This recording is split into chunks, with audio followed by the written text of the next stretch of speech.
Good morning, afternoon, and or evening to wherever you are in the world. My name is Kirsten. You can find me on Instagram as JamRaiderson Twitter as JamRaiderson, and TikTok as JamRaiderson.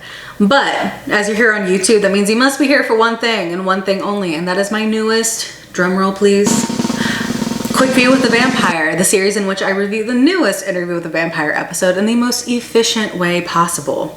Today we're going to be talking about season 2, episode 3, the 10th episode in our full interview, the episode titled No Pain. Before we actually get into the episode, here are my self-made rules for Quickview. The first thing is that I have 4 categories that I talk about in every Quickview. The first one is favorite scenes. The second one is Big Talk, where I talk about recurring topics and themes that happen throughout the show. The third category is a category of choice. It's been changing every episode so far, and it's going to change this one too. And then also my favorite category, which is my predictions for the future. Within each category, there are subcategories, and I'm only allowed to spend 1 minute talking about each thing.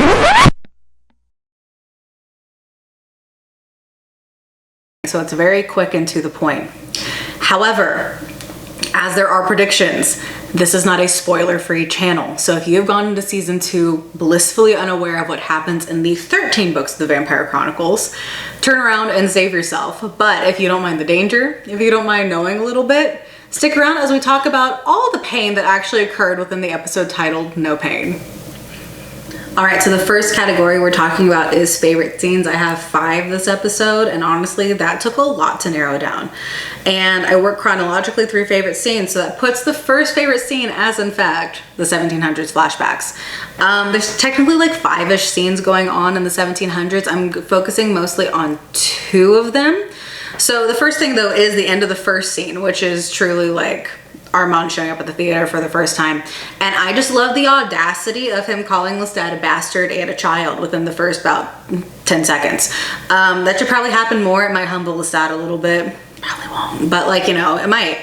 However, the initial confrontation on the street, where Armand confronts Lestat and Nikki, is so well done, because it's our first glimpse at the power that Armand holds. It's the showcase of power. It's our first real look at like Wolf Killer, like for the first time, which is insane to have after so long. There's the power baiting going on. There's just the general showcase of Lestat's rage. I think this rage is really integral to him as a character, and you get to see it, and you get to see that how it was when he was so young at the time.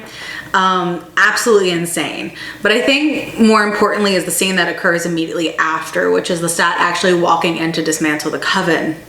And I think this scene is so important because it showcases Armand's desire and need to belong to something or someone, and it brings to the forefront these abandonment issues that he has that are so bad that I think we're seeing less visibly in Dubai, but are still there in Dubai, and that we're beginning to see in 1940s Paris as Armand has to start choosing between Louis and his coven. But I also want to talk about Lestat in this scene because I've been doing screen caps for the episodes, sharing them on like Twitter and Instagram and whatever.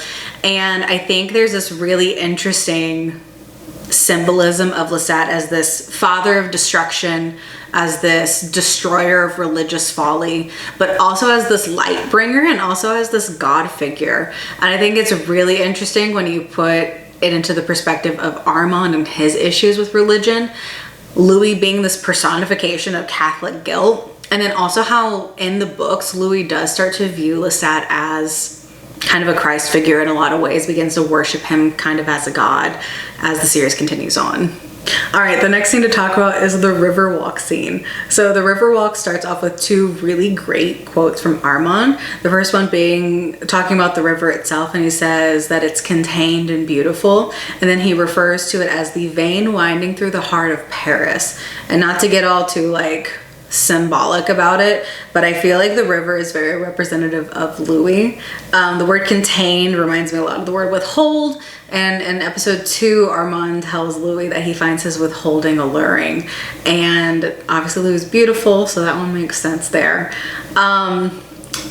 And then I think if you view Armand actually as the city of Paris, you can get really into it and what Paris means for Louis and Claudia in this sense, and what Armand means for Louis and Claudia. Anyway, it doesn't matter, because then the conversation veers into talking about cameras and humanity, and specifically Louis being madly in love with humanity. And I think that really raises the question of, is Louis actually in love with humanity? Because I don't think he is.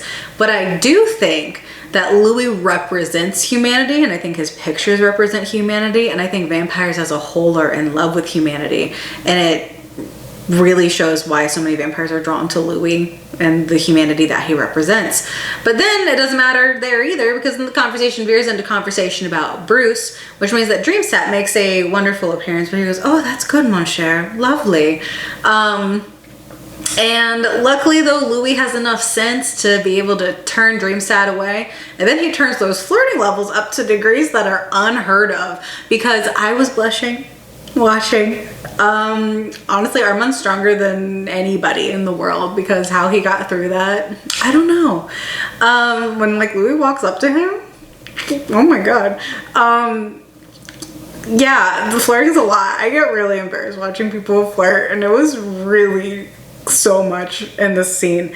I can't get over how he says like, "Oh, there's room," and then like Armand's like deep breath afterward. Iconic, honestly. The deep breath, iconic. That, yeah, for sure. The third scene I want to talk about is the scene where Claudia and Santiago have a conversation backstage. This scene is really heartbreaking when you know the whole story, and it's so well done on the show. The first thing is that we have Claudia talking to Santiago with her eyes down, and he immediately starts treating her normal, right? And it's such an immense shift from the interaction that we have with Claudia and Armand in the beginning of the episode, where he's all, "Did I give you consent to look me in the eyes, puce?" And so you have kind of this hope that, okay, like here's this character treating Claudia like she's not just, you know, scum of the earth here in the theater, that she's not at the bottom of the totem pole here. And they have a conversation about the act, and it's so good, and you have all this hope that there's someone looking out for her.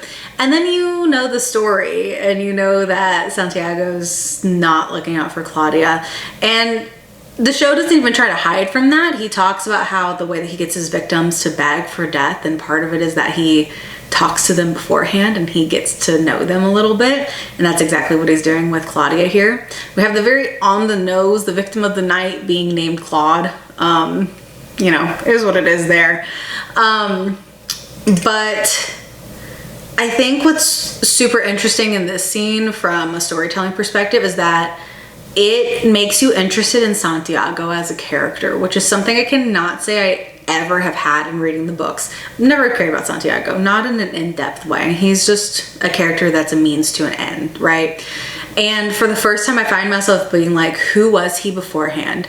Who was his maker? Why did Armand kill his maker? Does he actually hold resentment towards Armand for the death of his maker? Or did the maker deserve it? Or is it, you know, a more nuanced, he can be both, you know, have resentment towards Armand and then also believe that his maker deserved it. I think there's just a lot at play here, and I think it really goes in to show how good Ben Daniels is, how good Delaney Hales is, and how good our writers are at making you see things in different lights and making you care about things that honestly are minuscule in the grand scheme of it, but seem very big when you're watching that specific scene. The fourth scene to talk about is the Dreamstat scene at the cafe. Before he actually shows up, we have this really wonderful philosophical conversation between Louis and Armand that I was genuinely obsessed with listening to. This is the kind of conversation that shows up a lot throughout the series. It's really heavy in Memnoch the Devil, and I struggled with it a lot in Memnoch, but with Louis and Armand's voices behind it, I was absolutely enthralled and could listen to that kind of vampiric philosophy conversation all day. I was actually a little mad that Dreamstat showed up and ruined it, but you know, he did, and he doesn't just show up, but he shows up and immediately, as this physical representation of Louis' subconscious, calls Louis a whore for being on a date with another man. If that's not Catholic guilt for you, I don't know what is. And then after this Come To Me remix plays, we have Louis kind of jumping almost to confess that, like, yes, okay, Lestat was my maker, Lestat was my love, and then confesses to killing Lestat immediately. But don't worry, Come To Me isn't done having its show in this scene, because then as Louis flees the cafe, the original Vin et Moi score from season 1, episode 1 starts playing as Louis sees Lestat at the park, and this gorgeous and painful and brutal Lestat scene occurs. I could talk for hours about the Lestat scene in the park, but specifically talking about kind of the end of it, I think it's such a representation of Louis' mental state, because the death of this random man that he imagined to be Lestat is one of the more brutal deaths that we've seen, and it wasn't for feeding purposes. It wasn't because the man had done anything. It is just because the man was there at the wrong time. And if that doesn't showcase where Louis is right now, I don't know what does. But I think also it really hones in on the guilt that Louis feels for his inability to tell Lestat that he loved him. And I think that's something that shows up a lot this episode. All right, the last thing I want to talk about is the simultaneous Tunnel and Claudia's initiation into the coven scene. The scene kind of serves as that dual birth and death scene. We sort of have the birth of Claudia into the coven as their newest fledgling, and we have the death of Louis for the breaking of the great laws. However, no scene goes quite as expected. Claudia, once getting initiated into the coven, realizes that she is going to be a child for the next 50 years. They're not going to treat her as a woman. She's going to be a child. And it is quite literally her greatest fear being manifested and come to life. Meanwhile, we have Louis managing to survive all of this due to whatever hold he has over Armand. And then I think the scene with Louis and Armand is just so much. Like, it starts off and they're throwing their first words in each other's faces, the I will not harm you, and the my maker was a vampire named Bruce, and they're just, you know, kind of bringing to the surface like these like almost like lies of sorts. And then you know, Louis just asking for Armand to watch out for Claudia, Armand confessing that Claudia's mind's gonna break at some point. And the way that you can kind of see, though, as this conversation's occurring, Armand's mind changing, this idea of like the way Louis is looking after Claudia is something that I think Armand either respects or he wants for himself as well. And then you just have the ultimate, you know, end of it where Louis is back home and he has Armand at his fingertips.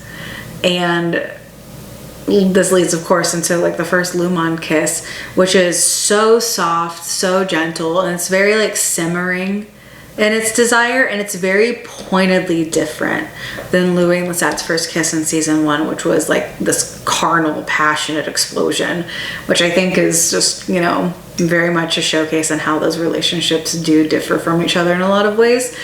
And neither one's like bad, neither one's good. It's just what they are, and it's just how those relationships work. And I think it's really interesting to see that kind of show itself for the first time as their relationship actually begins in some way this episode. All right, the next category to talk about is Big Talk, where I talk about reoccurring topics and themes that happen throughout the show. And the first thing I want to talk about is the topic of memory. So memory, the tagline for the season has been memory is a monster, or even memory is the monster. So talking about it has been inevitable. There's a line that Claudia has in her first scene where she and Louis are discussing Bruce, and Louis is asking questions, trying to get this better sense of Bruce so he can understand this life that they're pretending to build together. And Claudia overshares, and Louis tells her that she overshares, and she responds with, I remember what I remember. And I think that's such an interesting line, especially given what we know about Louis' shoddy memory, given what we know about Daniel's shoddy memory, and given that she said it in the context of trauma. Assad has a really great quote in one of the behind the scenes videos where he says that who tells the story is often more important than how the story is being told. And I think both of those things together, this I remember what I remember and then Assad's quote, isn't that the premise of the whole interview in the first place? This idea of how trauma impacts memory, this idea of how trauma shapes the person that you were and the person that you are, the way that you are often trying to rediscover who you were before trauma happened. And, you know, kind of this idea that you can unintentionally and intentionally skew something based off of how it makes you feel and how human that is at its core and how human these characters are at their core. All right, the next theme that I want to talk about is the theme of knowledge and wisdom.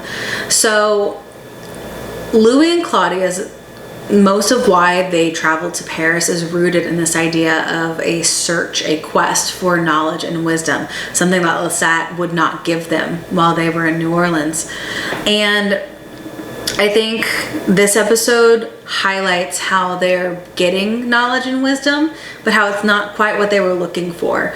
Louis and Armand have these philosophical, vampiric conversations, but oftentimes it just usually leads to more questions being posed as opposed to any answers actually being given. And then Claudia's getting all of this knowledge and wisdom, but it's not about vampiric life, it's more about theater life.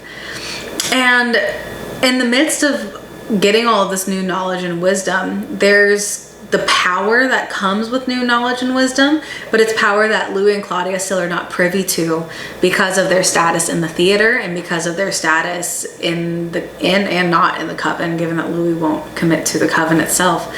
And I think the most horrible part of this knowledge and wisdom is that we're finally at a point where Louis and Claudia are gaining knowledge and wisdom that they're not sharing with the other.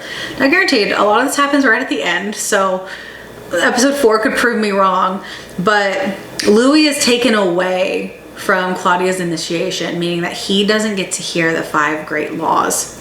And as Claudia is swearing in with the 5 great laws, we as the people watching are realizing just how many she and Louis have broken. And Louis doesn't know these laws. He doesn't get to know exactly what is in them, and Claudia isn't telling him. Meanwhile, Louis hasn't told Claudia that, oh, by the way, Armand and the coven, at least probably the coven, know that we killed Lestat. Like, they're very aware that he's our maker and that we killed him. And neither one are telling each other these things. And so for the first time, their knowledge is going against each other. And I think that's going to obviously show some issues later on. All right, it's time for category 3, my category of choice. And so this category is going to be called the best anguished faces of the episode. So one thing that we have with this cast is not only actors that deliver their lines so beautifully, but we have actors that act with their entire body and face in just the most glorious, beautiful way that you can imagine. I have not been able to get over how well they showcase anguish on their faces, and we see a lot of it in the episode titled No Pain. There's a whole lot of pain and a whole lot of anguish. And so for this segment, I want to rank the top 5 best anguished faces of the episode on a scale of 1 to 5 blood tears, 5 being the most anguished and 1 being not quite so anguished. There's no 1s on this list though. So number 5. We're gonna start off with Armand's face when he says, "Why is it, Louis, that those with the most power are often the weakest?" Right before he's about to kill Louis. It's a gorgeously anguished face. You know, you just got like the stunning lighting of like the flame in his hand, and you know, just those eyes and everything. But it loses points because he was about to kill Louis, and I don't take that lightly. So we're gonna give it 2 out of 5 blood tears. That's the first one. Okay, number 4 on the list of anguished faces is Lestat's face as Armand takes Nikki away. There's a lot of rage, there's a lot of grief. The forehead veins were also a paid actor, but points are lost because I don't care about Nikki. So I don't understand it, and I don't care. So he's gonna get 3 out of 5 blood tears for that one. All right, the third one and the anguished faces category is Louis' acceptance of his death that he feels is very deserved. Right in the tunnel scene, it's awful. Just the way that he's begging Armand to watch out for Claudia, the way that he's accepting this death and he's not trying to fight it at all. But he is gonna lose a point because about 24 seconds later, he does invite Armand into his apartment, and just the lack of self-preservation makes me concerned. So 4 out of 5 blood tears for that anguished face. All right, getting serious for a second. Number 2 on the anguished faces is Claudia's face when she realizes that she's going to be playing a child for the next 50 years. She has worked so hard and wanted so much this place to belong and these people to belong to, and she was feeling it so strong in these first 3 episodes, and then all of a sudden sort of this betrayal at the end where she realizes that, oh yeah, sure, they accept me as the child that I don't want to be. And there's such a grief there, such a dawning realization that she's never gonna quite escape this. And it's very reminiscent of Claudia's face in season 1, episode 5, when she realizes that she's never really gonna find somebody to love because of how she is. And it's awful. So 5 out of 5 blood tears for that one. All right, number 1 on the anguished faces is Louis' very shaky hand to his mouth as he's in the dark room developing photos, and he starts to kind of see Lestat appear in that one photo immediately following the scene where he kills, like, you know, Lestat again. And there's so much in this scene. There is Louis' inability to reconcile with the guilt that he has over what he's done. There is Louis' inability to reconcile with the fact that he never told Lestat that he loved him. And then I think there's this like overwhelming fear of the coven finding out about them, knowing that Armand now knows about everything. What does that mean for their safety? What does that mean for Claudia? That specific shot broke me, and I got on Tumblr immediately looking for like gifts, and no one had gifted it. And I'm like, gift makers, I don't understand. It is anguish personified. So 5 out of 5 blood tears for the scene that absolutely ruined me this episode. All right, on to the final category, my favorite category, which is Kirsten's predictions. So after this episode, I have 3. I always have like a million, but I've got 3 that I want to talk about.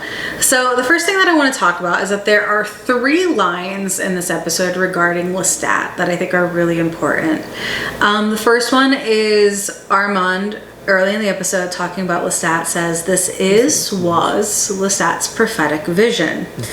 About 2 minutes later, Daniel says, "I really gotta meet this guy," talking about Lestat.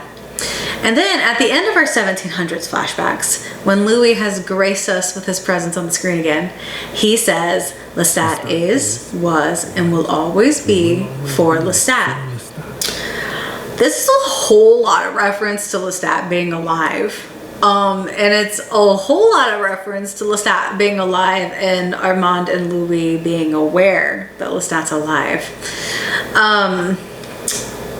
I will put some doubt on Louis' words and his knowledge of knowing Lestat's alive. I think the way he says it can definitely just be worded more as a Lestat is such an overwhelming, all-consuming presence in Louis' life and has shaped it so much that referring to Lestat in the present, he's always there. However, Armand, I don't trust him when it comes to this kind of stuff, because in the books, he lies and tells Louis that Lestat's dead, and he tells Lestat that Louis is dead, and it's like a whole thing that they like have an issue with. So Armand being very aware that Lestat's alive, that's not out of a realm of possibility whatsoever.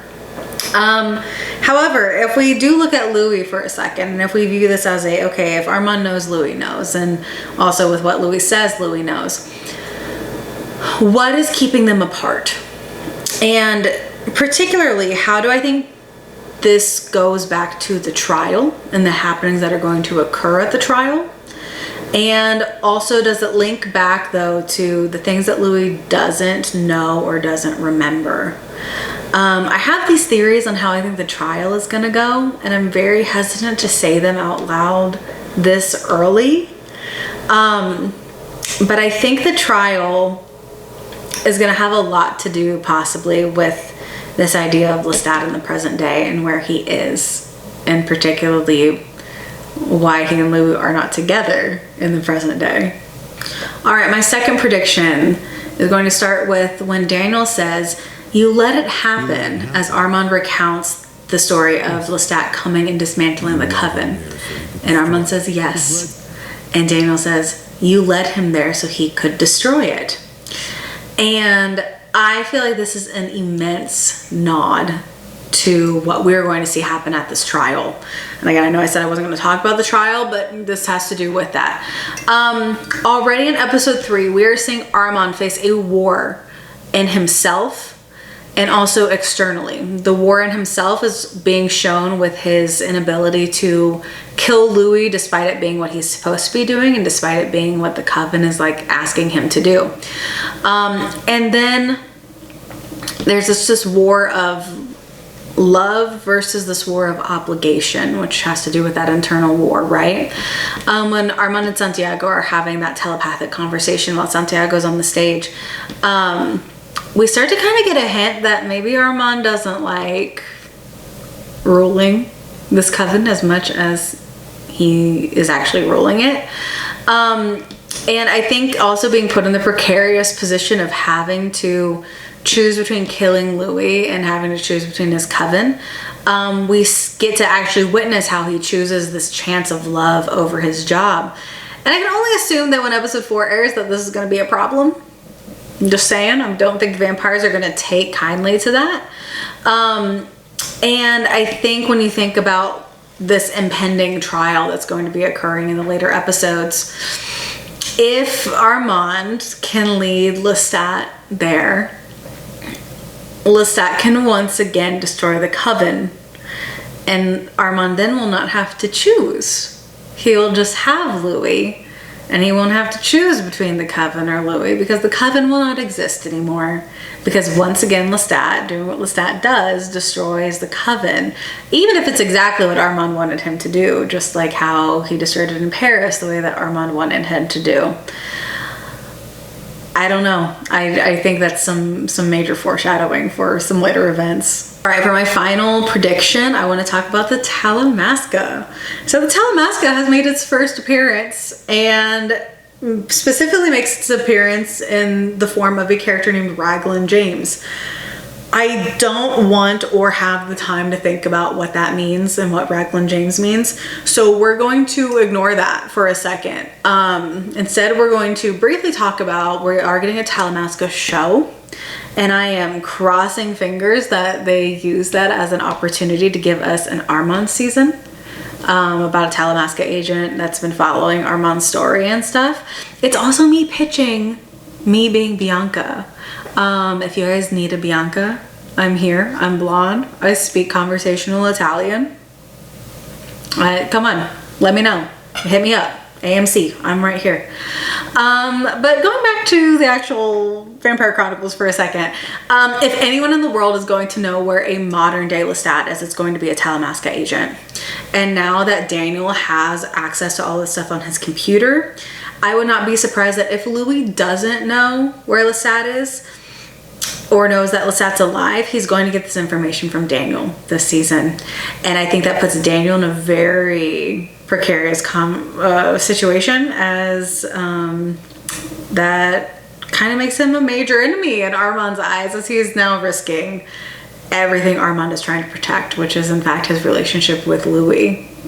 And that is all for this week's Quick View with the Vampire review of season 2, episode 3, No Pain. If you stuck around this long, thank you so much. I hope you've enjoyed some of the very quick ramblings about this episode. I'm going to apologize in advance. I have a lot of newfound free time for the summer, and so I will probably be harassing you with more videos. However, I am really excited to deep dive into the books, to analyze some of the scenes, and to discover what all we can discover about this show together as the story progresses. But otherwise, let me know down below what you thought about the episode. What do you think about the season thus far? And what are you most excited to see in the future? Otherwise though, I will catch you next week for Quickview with the Vampire, episode 4, a review of season 2, episode 4. I want you more than anything in the world. The most heart-stopping Lumon quote finally come to life. We'll see if we survive it. Because after saying this week and saying that first kiss, I don't know if I'm going to.